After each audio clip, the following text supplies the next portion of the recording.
여러분 안녕하십니까. 오늘은 기록 오늘을 담아 어제를 빚다 기록물 가치 개발론 11번째 시간으로 기억합니다만, 오늘은 생활기록 얘기를 할까 합니다.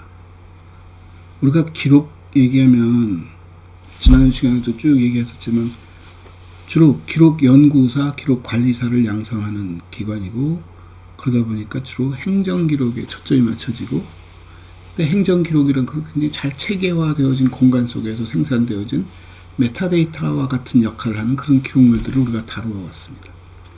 근데 오늘은 좀 결을 달리해서 생활기록 얘기를 해볼까 합니다. 우리가 생활기록 얘기를 전혀 안 한 건 아니지만 생활기록 얘기를 행정기록이라는 기본 틀 속에 빗대어서 얘기를 하면서 그것을 구조화하는 작업, 가치 창출에 대한 방법들 얘기를 조금씩 했습니다만, 오늘은 아주 본격적으로 생활기록이라는 게 뭐지? 라는 얘기를 한번 해볼까 합니다. 물론 기록이라는 것이 우리의 생각, 우리의 상황, 우리의 어떤 경험들을 담아내는 하나의 인식행동이죠. 그것도 문자라는 형식이 들어오면서 문자를 발명하고 기록 매체가 발전하면서 굉장히 다양한 형태로 진화되어 왔습니다. 아마 오늘날 우리가 기록을 얘기할 때 그 기록의 양태는 굳이 기록이라는 말을 쓰지 않는, 우리가 메타버스라고 말하는 것 자체도 어떻게 보면 내가 아바타라는 것은 지금 현재의 기술의 얘기이고, 아니면 자신의 또 여러 가지 요즘 우리가 본캐, 부캐 하듯이 다양한 자기의 어떤 내면의 모습을 드러내기 위한 하는 형식에 대한 얘기를 한다면, 결국 나를 드러내고 나의 온전한 삶을 거의 360도 24시간을 기록해낼 수 있는 장치? 그게 지금 우리가 인형의 옷을 입히고 꾸미고 포토샵으로 뭔가를 이렇게 만들고 하는 작업이라고 생각할지 모르지만, 아마 먼 미래에는 그 삶이 우리의 그냥 일상이 되는 것이고, 일상 속에서 우리의 드러나는 모습이 그럴 수도 있겠다라는 생각을 해봅니다. 상상력의 얘기일 수도 있습니다만, 제가 상상력이라고 말하는 이유는 뭐냐면, 우리가 과거 영화들을 보면은 외계인들이 쭉 들어왔을 때 그들의 형상이 마치 우리 인간과 비슷해 보이기도 하고, 경우에 따라서는 다른 동물의 모습을 하기도 하고, 궁극에는 자기의 실체를 드러냈을 때는 상당히 우리를 경악해 하는 좀 혐오스러운 모습들을 갖고 있는 것도 보여주면서 무엇이 진짜인지도 구별이 잘 안 되는 그런 얘기들을 하죠. 제가 이런 얘기를 장황하게 하는 이유가, 결국 생활기록이라는 것이 우리 기록의 출발점에서 놓고 본다면 자기의 삶을 어떤 형태든 간에 드러내고 싶어하는 욕심들, 우리가 좀 여담을 섞어서 얘기하자면 기술이라는 대목을 생각할 때 우리는 현재 나와 있는 기술 보고 야 대단하다 하고 이 기술에 만족하고 이 기술을 잘 이용하는데 초점을 맞추고 있습니다만, 한번 좀 다르게 생각해 보는 건 어쩔까라는 거죠. 다르게 생각해 본다는 게 뭐지? 며칠 전에도 제가 그 어떤 프로그램에서 그레함 벨이 전화기를 발명하고 그 특허내고 하는 그 과정이 아주 굉장히 복잡한 얘기들을 한번 본 적이 있는데, 수업 시간에도 가끔 그런 얘기를 합니다. 그레함 벨이 전화기를 발명했을 때 그 사람의 궁극의 꿈이 선을 통해서 서로의 의사 전달하는, 음성을 전달하는 것에 만족했을까? 아니면 그 발상의 시작과 끝은 어딜까? 결국 사람들은 원격에 있는 사람과 소통하고 싶어서 소통하는 과정 속에서 현재 우리가 재현 가능하고 구현 가능한 기술이 뭐지? 했을 때 나타난 기술의 한계를 얘기하는 것이지, 그 기술을 이용한 최고의 지금 실현을 얘기하는 것이지, 이것이 완성을 얘기하는 것은 아니다가, 그 이후로도 발명되어진 그 전 과정을 보면 지금 스마트폰이라는 시대까지 왔고요. 스마트폰을 넘은 다음 세대는 어떤 것이 나올까는 우리 상상력에 달려있는 것이죠. 우리가 상상하지 못하면 안 나올 수도 있는 것이고, 우리가 상상한다면 언젠가는 구현되어질 것이라고 보는 것입니다.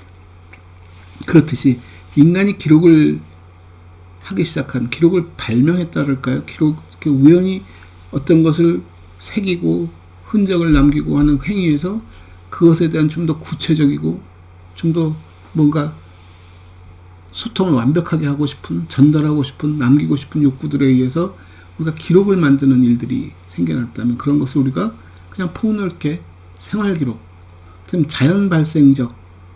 자연발생적이라는 말이 약간의 어폐는 있지만 우리가 어떤 상당히 조직적이고 인위적이고 하는 일이 아니라 그냥 개인의 일상, 개인의 삶 속에서 드러날 수 있는 자기의 행동들을 드러내는 작업이라고 놓고 본다면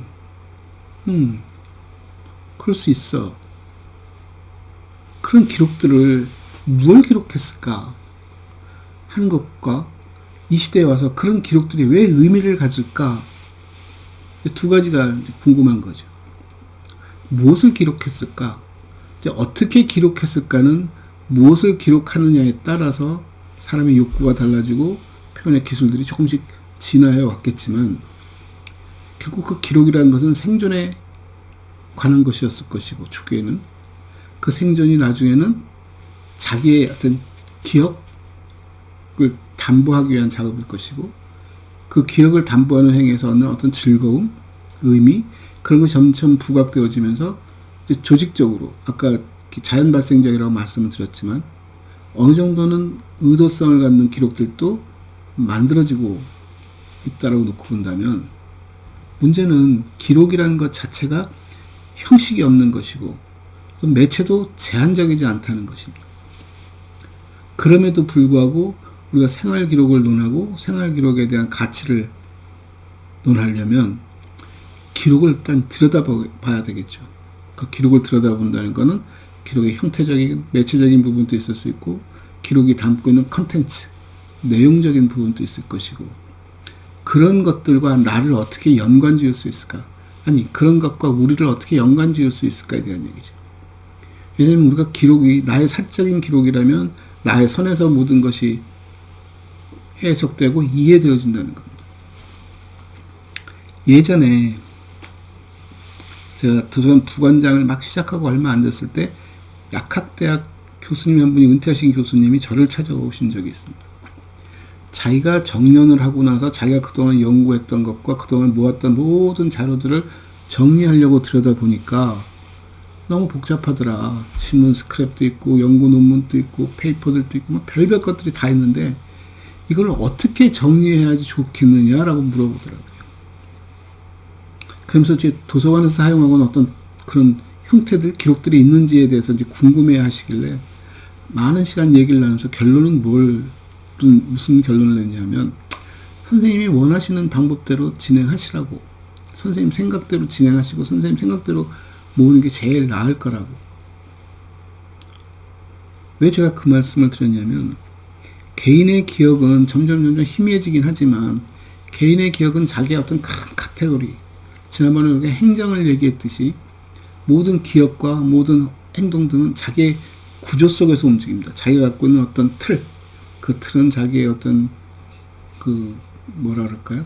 정체성에 대한 얘기일 수도 있고 자기가 취하는 어떤 철학적 얘기, 윤리적 기반 그런 기반 속에서 만들어진 어떤 틀 속에서 자기의 모든 행동들이 행적들이 다 남겠죠.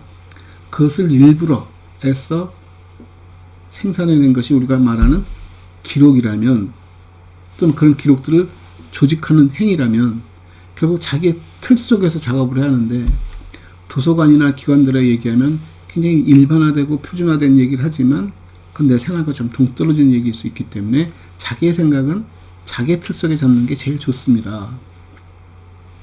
학생들한테 그 비슷한 예를 어떻게 하냐면 친구 집에 놀러 갔을 때 친구가 라면을 끓여 먹자 하고 라면을 찾아오라 했을 때 본인은 쉽게 찾더냐라고 물어보는 거죠. 자기 집의 기억을 더듬어서 부엌을 뒤졌더니 안 나오더라 이 집은.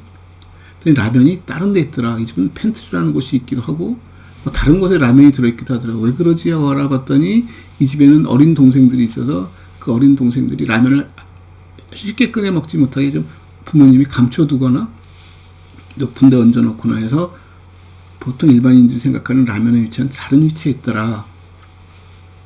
그래서 라면 하나 찾는 것조차도 집집이 다 모양이 다른데 내가 어떤 데이터를, 어떤 기록을 생산해서 모았을 때 그런 기록들이 어떻게 구조되는 것이 바람직한지는 사람마다 다 다를 수 있다. 더군다나 개인의 기록들은 개인의 기억 속에 의존해서 만들었기 때문에 기록물 자체가 굉장히 심플하다. 사진 한 장만 가지고도 많은 얘기를 나눌 수 있다. 그런데 제3자가 그 사진을 딱 들여다보면 그 사진에서 얻을 수 있는 정보라고는 뒤에 배경에 나오는 공간에 대한 얘기, 인물에 대한 얘기 외에는 특별히 그 내용 부분에서 알아낼 것이 없고 형식적인 부분에서도 이것이 인화되어진 것이라든가 어떤 필름을 사용했는지까지도 완벽하진 않지만 전문가의 소견에서 보면은 이런 것이 볼 수도 있겠다라는 얘기를 할 정도이지 그 이상의 것을 얻지 못한다. 근데 간혹 TV 프로그램을 보다 보면 어떤 예능 프로그램에서 사람들이 모여서 얘기를 나누다가 사진 한 장을 꺼내 들고 얘기를 나누는데 그 사진에 나온 장면 얘기는 불과 금방 한두 개 전개되고는 그 다음에 나온 거 뭐냐 그 사진의 시대, 공간, 상황에 얽힌 얘기가 쫙 흘러나온다는 거죠. 그래서 늘 얘기하듯이 저는 모든 기록물들은 돌멩이국이야. 궁극에는 그 돌멩이는 접근하고 국을 만드는 데 필요한 첫 출발점이었지 국이 완성되는 과정에서 돌멩이는 의미 없을 수도 있어 라고 얘기 드리는 거죠. 그 진짜 우리에게 필요한 것은 돌멩이국에 들어있는 그 많은 재료들에 대한 잘 버무려진 어떤 형식, 잘 버무려진 어떤 내용들을 갖는 것, 그것을 보존하는 것, 전시하는 것, 이런 것들이 우리에게 필요한 것이지 그 출발점은 돌멩이일 수 있고 그 돌멩이가 끝까지 남아있을 수도 있고 없어질 수도 있다라는 얘기를 드리는 이유가 그런 것들입니다. 그래서 생활기록이라는 것들은 우리가 자연 발생적으로 생겨났지만 그 자연 발생적인 것을 보면 상당히 생존에 관한 것들이고 그 동굴의 벽화도 그 벽화에 새긴다는 행위가 그림을 그린다는 행위가 그렇게 쉬운 일도 아닙니다. 그럼에도 불구하고 그것을 애써 남기려고 하는 것들이 무엇을 담고 있을까 하는 얘기죠. 그 부족의, 시족의 힘에 대한 얘기, 자기 권력에 대한 과시에 대한 얘기, 자기들이 갖고 있는 이 기득권을 연장시키고자 하는 노력들에 대한 얘기들,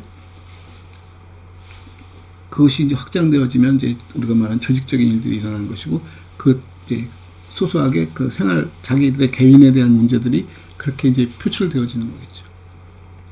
그래서 끊임없이 노력해가면서 많은 기록 매체들을 개발하기 시작하고, 기록 방법이 나오고, 그것이 이제 형식이, 그래서 제가 가끔 그런 얘기 합니다. 종이책에 대한 얘기를 하면서 종이책이 전자책으로 변해갈 때 단순히 종이책에서 전자책으로 변하는 것이 아니라 종이책이 갖고 있는 형식적인 부분과 종이책에서 길들여진 습관에 대한 부분들이 전자책으로 넘어갈 때까지 상당히 많은 고통이 필요하고 많은 변화가 필요하고 많은 어색함이 필요하고 불편함이 요구되어지고 그러다가 어느 순간에 툭 올라서면 이제 종이책은 잊혀질 수도 있겠다라는 얘기를 하는 거죠. 그래서 요즘 뭐 유행이라는 것이 사이클링 되듯이 예전 것이 다시 복고가 돌아오곤 하지만 그 복고라는 것이 전달해 주는 것도 역시 과거의 것이 아니라 과거가 현재에 투영되어서 새로운 현재를 만드는 작업이기 때문에 어떻게 보면 그런 어떤 사이클 속에서 그런 변화를 겪고 있다라고 보면 될 것 같습니다. 얘기가 조금 산만해졌는데 중요한 얘기는 생활 기록이라는 것 자체가 기록의 일반화 얘기를 지금 말씀드리는 것이고 기록이 갖고 있는 것들이 아까처럼 기록 한 단을 들여다보고 그 기록 속에 나타난 어떤 묘사들, 표현들을 전제로 많은 뒷얘기가 쏟아져 나오듯이 이게 게이트웨이일 수도 있는 것이고 돌멩이국일 수도 있는 거라면 우리는 이런 기록들을 통해서 그 많은 얘기들을 어떻게, 그 많은 서사들을 어떻게 담아내지에 대한 얘기를 하는 것이고 그 담아내기 위해서 우리는 이 기록이 조금은 생산자의 시각이 아니라 그걸 수집하고 보존하고 전승하고자 하는 사람의 시각에서 봤을 때는 그 맥점을 찾아서 우리가 어린 시절에 1, 2, 3, 4 숫자 써놓고 숫자대로 이어가면은 어떤 모형이 하나 나타나듯이 형태가 나타나듯이 그 점의 위치를 가질 만한 것들을 우리가 발굴하는 작업들, 그걸 찾아내는 작업들, 그래서 그것을 비교하고 점을 찍어서 그 속에서 스토리텔링을 할 수 있는 스토리텔링의 그 현실감이라든가 사실감을 높이기 위해서 많은 사람들의 증언이라든가 생존자들의 얘기를 들을 필요도 있는 것이죠. 뒤늦은 얘기지만 우리가 가끔 하는 얘기 중에 뭐가 있냐면 설화에 대한 얘기를 하고 신화에 대한 얘기를 합니다. 전설에 대한 얘기를 하고요. 신화, 설화, 전설이라는 것들은 아마 우리가 기록을 발명하고 기록하면서부터 나온 내용들도 그 이전의 내용들을 기억을 더듬어서 부모로부터 들었던 얘기를 기억을 더듬어서 하나하나 정리한 것들, 또는 그것이 형식은 소설의 형식일 수도 있고 어떻게 담백한 그냥 사실 전달의 형식일 수도 있고 다양한 모습을 하지만 이제 문제는 그것을 읽고 그것을 통해서 재해석해내는 사람들이 가질 수 있는 점들이 뭘까 하는 것이죠. 그 속에서 그 사실을 그들이 표현한 그림들의 가장 중요한 점들이 뭔지를 찾아서 그 점들의 의미를 해석하고 하는 것들이 연구자들의 몫이라면, 기록 연구사들은 그런 연구와 더불어서 그 어떤 기록을 수합해야 하지? 그래서 어떤 사람의 이렇게 일생을 쳐다보고 어떤 점들을 찾아야 답이 나올까? 라는 고민이라는 얘기죠. 그래서 오늘 얘기도 컨텍스트에 대한 얘기이긴 합니다만, 한 가지 예를 들어 말씀드립니다. 신혼부부가 살면서 아기를 낳았고 그 아기의 성장을 기록하기 위해서 무게도 달고 사진도 찍고 쭉 해서 한 10년을 기르면서 엄청난 좋은 정보 데이터를 생산했겠죠. 근데 10년이 지난 다음에 후회하는 것 중에 하나는 저 아이에게 그 시절, 그 나이에 그 당시 입혔던 트렌드, 그런 옷들을 입혀서 찍었으면 이 아이의 성장 과정, 그 다음에 그 아이가 놀던 장면을 찍었으면 굉장히 많은 아쉬움들이 나타나는 겁니다. 근데 거기에 반해서 건물을 짓는 모습은 세세하게 건물을 어떻게 짓는지를 설명하지 않더라도 건물이 올라가는 모습만 타임슬랩으로 잡아내도 저 건물 저렇게 올렸구나를 사람들이 금방 이해하는 거죠. 왜? 공정에 대한, 공법에 대한 이해가 담겨 있고 그런 세부 데이터들이 상존하기 때문에 비교해서 이 사진이 주는 역할은 상당히 큰 거죠. 그래서 모든 기록들은 자기 혼자만의 역할을 하지는 않는다. 그 기록들과 그 기록을 뒷받침하거나 그 기록을 보조할 수 있는 다른 기록들이 존재하는데, 그래서 아까 말씀드린 돌멸국이라는 얘기가 어떤 기록을 잡아다가 어떤 기록과 관련된 기록들을 엮어내느냐의 힘, 그 엮어내는 것이 결국은 목적성을 갖고 표현해가는 작업이죠. 우리 마을에 기록관을 하나 지었어. 그 기록관을 통해서 우리가 하고자 하는 것이 뭐지? 이 마을의 정통성을 얘기하자는 것인지, 이 마을에 우리가 담합되고 살아갈 우리의 어떤 그 화목함에 대한 얘기를 하자는 것인지, 이 도시가 점점 성장하는 얘기를 하자는 것인지, 이 도시가 과거의 영화를 되새기는 그 기억하는 작업을 얘기하자는지에 따라서 모아지는 기록도 달라지고 그 기록을 통해서 엮어지는 맥락들, 컨텍스트도 상당히 다르게 구성되어 줄 수 있다. 그 부분에서 조금 한번 우리가 생각해보고, 우리가 하는 일들이, 우리가 생산하고 우리가 수집한 것들이 과연 무엇을 드러내고자 하지에 대한 얘기, 그 다음에 거기에 따라 어떻게 보면 해안이라 그럴까요? 건물이 사라진다는 얘기를 듣고 건물을 짓기보다는 현존하는 건물들의 삶을 들여다보면서 시간의 변화를 지켜보는 것이 제일 좋은데, 동네방네 모든 것을 다 기록한다는 건 불가능하지만 어떤 동네를 기록하고 어떤 시대를 기록할 때 그 시대의 그 동네 영상을, 그 화면을 어떻게 잡아낼까. 그러니까 기록은 수집된 기록에 의존해서 무엇을 찾는 행위가 아니라 그 삶 속의 삶이 어떻게 진화하고 변하는지에 대한 것을 관찰을 통해서 맵점을 찾아가면서 그 맵점을 수집하는 작업이 기록이다 라는 얘기로 오늘의 강의를 마칠까 합니다. 감사합니다.